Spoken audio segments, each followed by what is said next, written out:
In today's video, I'm going to teach you how to insert section breaks in Microsoft Word.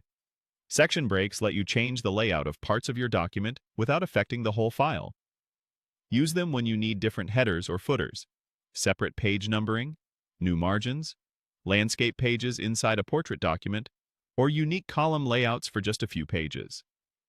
They're essential for reports, proposals, manuals, and academic papers where each section needs its own formatting.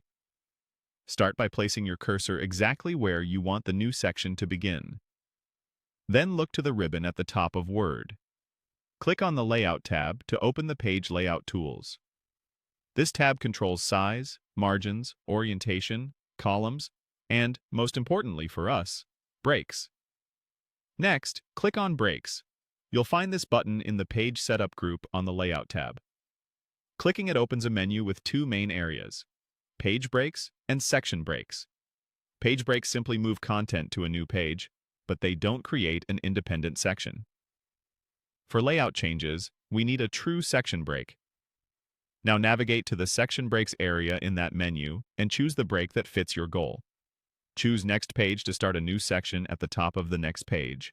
Great for a clean divider and separate headers, footers, or numbering.